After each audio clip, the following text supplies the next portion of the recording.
हाँ, तो हमने उस स्लाइड में ये वाला श्लोक किया था बच्चों। पीत्वा रसम कटुकम मधुरम समानम, जिस प्रकार कड़वे रस को पीकर भी जो मधुमक्खी का है वो माधुर्य को ही उत्पन्न करती है, और जो सज्जन लोग उसी प्रकार जो संतः मतलब सज्जन लोग क्या करते हैं, सज्जनों का दुर्जनों का मतलब अच्छे लोग बुरे लोगों के वचनों को सुनकर भी सिर्फ मधुर रस को उत्पन्न करने वाले वचनों को ही उत्पन्न करते हैं, मधुर वचनों को ही बोलते हैं। तो और नेक्स्ट है विहाय पौरुषम यो ही देवमेव अवलंब्यते। विहाय पौरुषम, विहाय मतलब त्याग कर, और पौरुषम मतलब पुरुषार्थ को, काम को, कर्म करने की निष्ठा को त्याग कर, यो ही मतलब जो मनुष्य देवम एवं लंब्यते, देवम का मतलब होता है भाग्य के भरोसे ही बैठ गया है, भाग्य के भरोसे ही बैठ गया है, उस व्यक्ति की स्थिति वैसे ही है जैसे प्रसाद सिंहवत तस्य मूर्धनि तिष्ठन्ति वायसाः। प्रसाद मतलब, प्रासाद का मतलब होता है महलों में, जिस प्रकार महलों के बाहर सिंहवत बड़ी बड़ी शेरों की मूर्तियां लगी होती है, और तस्य मूर्धनि और उसके सिर के ऊपर कौन आकर बैठते हैं, वायसाः। वायसाः मतलब कौवे आकर जिस प्रकार उन पर बैठते हैं, मतलब महलों के बाहर अगर, महलों के अंदर अगर शेरों की बड़ी बड़ी मूर्तियां हैं तो और उनके ऊपर आकर क्या बैठते हैं, कौवे बैठते हैं। उसी प्रकार जिस प्रकार जिस मनुष्य का पौरुष अगर खत्म हो गया है, जिस मनुष्य का अगर कर्म करने की निष्ठा खत्म हो गई है और वो भाग्य के भरोसे ही बैठ गया है, तो उस व्यक्ति की स्थिति वैसी ही है जैसे महलों के अंदर अगर बड़ी बड़ी शेर की मूर्तियां लगी होती है और उनके ऊपर क्या आकर बैठते हैं, कौवे आकर बैठते हैं। हाँ, तो अगला हमारा है, अब यहाँ पर देखो परोपकार की भावना से भरा हुआ ये श्लोक है कि जिस प्रकार जो पुष्प पत्र फल छाया मूल वलकल दारुबी धन्या मही रुहा ये शाम विमुखम यान्ति न अर्थिनः। अब यहाँ पर न प्लस अर्थिनः, अर्थिनः का मतलब होता है याचक, मांगने वाला, और हम मनुष्य याचक ही तो है वृक्षों के। पुष्प, पत्र, फल, छाया, कंदमूल फल, वलकल छाल, दारूबी मतलब लकड़ियाँ, धन्या महीरुहा, ऐसे महीरुहा का मतलब हो गया वृक्ष, ऐसे वृक्ष क्या है, धन्य हैं। ये शाम विमुखम न यान्ति अर्थिना, जिनसे याचक कभी भी विमुख होकर नहीं जाता है, न यान्ति नहीं जाता है, क्या विमुख होकर, खाली हाथ होकर जहाँ पर याचक नहीं जाता है। क्योंकि जो वृक्ष है वो हमें क्या क्या नहीं देते, पुष्प देते हैं, फल देते हैं, पत्र देते हैं, छाया देते हैं, फल, मूल, वलकल, लकड़ियाँ, क्या कुछ नहीं देते हैं। ऐसे वृक्ष धन्य हैं जो अपने याचक को कभी भी खाली हाथ नहीं बेचते। तो इस प्रकार हमें भी वृक्षों के जैसे क्या होने चाहिए, परोपकार की भावना रखनी चाहिए। हाँ, नेक्स्ट है चिंतनीया ही विपदाम आदो वे प्रतिक्रिया न कूप खनन युक्तम प्रदीप्ते वहनीना ग्रहे। देखो कितनी अच्छी बात कही है कि हमें समस्या को पहले से ही जानकर उसके लिए उपाय रखना चाहिए, हमें हर परिस्थिति के लिए तैयार रहना चाहिए। चिंतनीया ही विपदाम, विपदाम मतलब आपत्ति को पहले से ही विचार करके ही, आदो एवं मतलब पहले से ही, चिंतनीया मतलब विचार करके ही, प्रतिक्रिया क्रिया को उसके बदले क्रिया क्या करनी है ये सोचकर रखना चाहिए कि विपत्ति के प्रतिक्रिया क्या करनी चाहिए, हमें पहले से ही चिंतनीय मतलब विचार करके रखना चाहिए। न कूप खनन युक्तम प्रदीप्ते वहनीना ग्रहे, ग्रहे मतलब घर में, वहनीना मतलब अग्नि के, प्रदीप्ते मतलब जल जाने पर, घर में आग लग जाने पर, न कूप खननम युक्तम कुआं खोदना उचित नहीं है। मतलब आग लगने के बाद कुआं खोदता है, जो मुहावरा भी है कि आग लगने पर कुआं खोदना, मतलब बुरा काम हो ही गया है, उसके बाद में उसके लिए योजना सोचना, आपत्ति के बाद में उसके लिए योजना सोचना कहाँ के लिए उचित बात है। तो जिस प्रकार आग लगने के बाद घर में, आग लगने के बाद में कुआं खोदना उचित नहीं है, उसी प्रकार से हमें पहले से ही आपत्ति के लिए, विपदाओं के लिए पहले से ही प्रतिक्रिया सोच लेनी चाहिए। तो इस प्रकार यहाँ पर ये श्लोक वाली जो अनुवाद की बात है बच्चों वो पूरी होती है। अब नीचे यहाँ पर आपके शब्दार्थ दिए हुए हैं। शब्दार्थ आपने अगर अनुवाद अच्छे से समझा है तो अच्छे से समझ में आ जाएगा। गुणेगेषु गुणियों में सुस्वादुतेया स्वादिष्ट जल प्रभवंती निकलती हैं। समुद्रम आसाद्य समुद्र में मिलकर। भवंती अपेया पीने योग्य नहीं होती। विषाणहीन सींग के बिना। खादन अपी खाते हुए भी। जीवमान जिंदा रहता हुआ। पिसुनश्य चिगुलखोर। व्यसनीन बुरी लत वाले। नराधिपश्य राजा के। तो इस प्रकार हमने इस स्लाइड के अंदर सारे श्लोकों का अनुवाद समझा और आगे ये बुक एक्सरसाइज भी करेंगे और ये शब्दार्थ भी देखेंगे।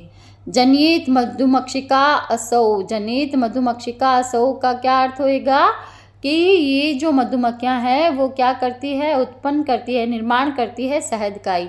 संतस तथा वैसे ही सज्जन लोग। सृजंती निर्माण करते हैं। वायसाह कोवे। वलकल पेड़ की छाल। दारूबी लकड़ियों द्वारा। महीरुहा वृक्ष। कूप खननम कुआं खोदना। वहनीना अग्नि द्वारा। इस प्रकार बच्चों अगर आपने चैप्टर के अनुवाद को बहुत अच्छे से समझा है, बुक खोलकर अच्छे से समझा है तो आपको अनुवाद में कहीं दिक्कत नहीं आएगी। समुद्रम असाध्य समुद्र में मिलकर क्या हो जाती है नदियाँ? भवन्त्यपेयाः। क्या हो जाती है? भवन्ति अपेयाः। पीने योग्य नहीं रहती है। वचः मधुर सुक्त रसम सृजन्ति। कौन मधुर सुक्तियों के रस सृजन करते हैं? संतः सज्जन लोग। तद भाग देयम परमम पशुनाम। ये पशुओं का परम भाग्य है। विद्याफलम। विद्या का फल किसका नष्ट हो जाता है?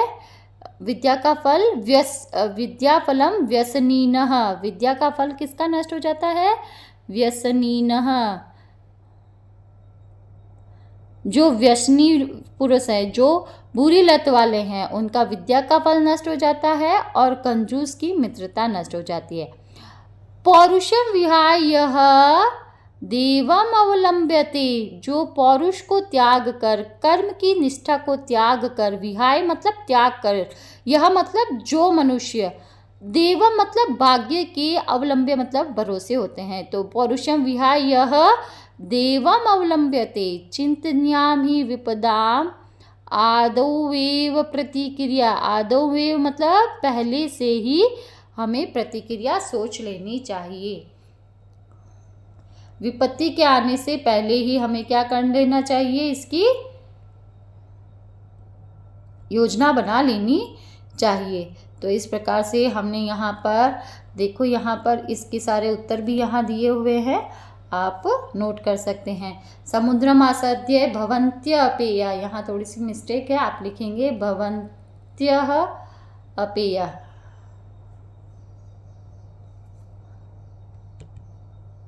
और श्रुत्वा वाचम मधुर सुक्त रसम, सुनकर, है ना। तद भाग देयम परमम पशुनाम। विद्याफलम व्यसनीनः। पौरुषम विहाय देवम अवलंब्यते। पौरुष को छोड़कर जो भाग्य के भरोसे बैठा है। चिंतनीयम ही विपदाम आदौवेव प्रतिक्रिया। आदौवेव मतलब पहले से ही सोच लेना चाहिए। हमने पिछले स्लाइड में ये सारा सॉल्व किया था। अब यहाँ पर एक शब्द में उत्तर दो है। व्यसनीनः किम नश्यति। बुरी लत वाले का क्या नष्ट हो जाता है? विद्याफलम। क्या नष्ट हो जाता है? विद्याफलम। कस्य यशः नश्यति। किसका यश नष्ट हो जाता है? लुब्धस्य, लोभी मनुष्य का। लुब्धस्य मतलब लोभी मनुष्यों का यश नष्ट हो जाता है। मधुमक्षिका किम जनयति? माधुर्यम। मधुर सुक्त रसम की सृजन्ति संतः। अर्थिनः केभ्यः। मधुर सुक्त रजम मतलब अच्छी सुक्तियों का रस कौन, अच्छे वचनों को कौन उत्पन्न करता है? संतः सज्जन लोग। अर्थिनः केभ्यः विमुखा न यान्ति। याचक किससे खाली हाथ नहीं जाते हैं? महीरुहेभ्य। महीरुहेभ्य मतलब वृक्ष से। वृक्षों से कभी भी याचक खाली हाथ नहीं जाता है। नेक्स्ट स्लाइड में देखेंगे, यहाँ पर आपको वाक्य दिए हुए हैं और इस वाक्यों के अंदर आपको कर्ता और क्रियापद ढूंढना है। अब आपको पता ही है जिसके पीछे ती तह अंति ये जो शब्द आएंगे, सृजंती, भवंती, भवंती, जनियेत, नश्यति, भवंती, ये सब तो क्या हो जाएंगी, क्रिया हो जाएंगी। और कर्ता पद क्या हो जाएगा,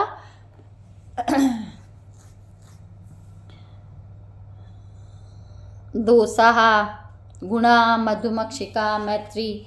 इस प्रकार इस स्लाइड में आपको कर्ता और क्रिया को अलग अलग करना है।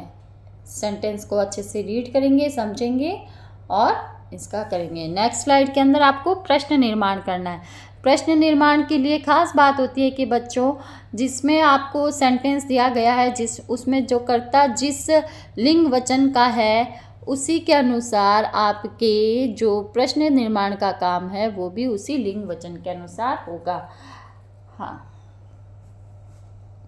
गुणः गुणेज्ञसु गुणः भवन्ति, गुण गुणियों में गुण होते हैं। गुणः के गुणेज्ञसु गुणा भवन्ति, क्या गुण गुणियों में गुण होते हैं, तो के।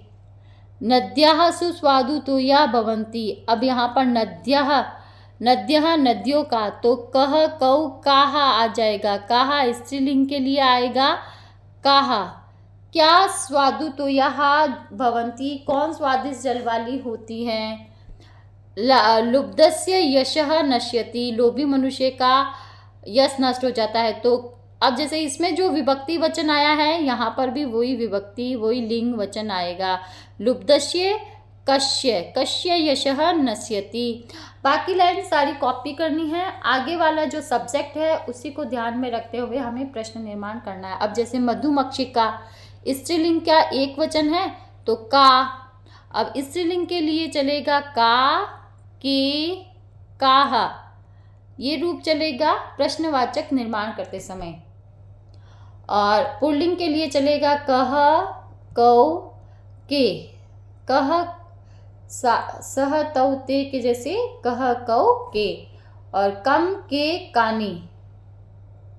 नपुंसकलिंग में चलेंगे कम, के, कानी। मतलब अगर पुल्लिंग के शब्द के लिए प्रश्न निर्माण करेंगे तो पुल्लिंग के शब्दों वाला और स्त्रीलिंग के शब्द जैसे मधुमक्षिका तो का माधुर्यम जन्यति, तस्य मूर्धनि तिष्ठन्ति वायसाः,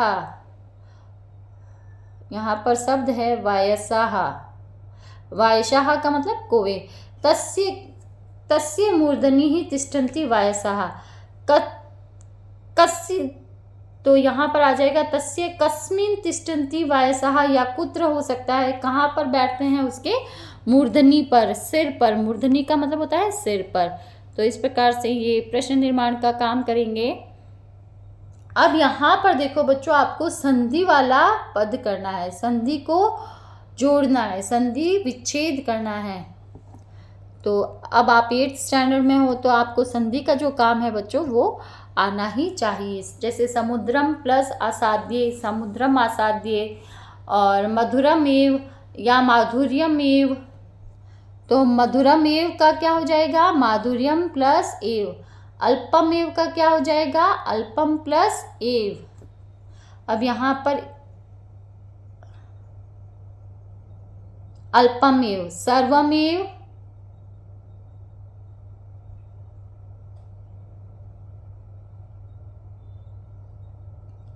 देवमेव, महात्मानाम उक्ति, महात्मानाम प्लस उक्ति, विपदा आदो एव। तो इस प्रकार से यहाँ पर संधि युक्त पदों को करेंगे। तो इस प्रकार बच्चों आपको कोई भी क्वेरी है तो आप कमेंट बॉक्स में कमेंट ज़रूर करें और मुझे बताएं कि आपके लिए ये वीडियोस किस प्रकार से यूज़फुल है। तब तक के लिए नेक्स्ट वीडियो हमारा चैप्टर 2 8th क्लास का होगा।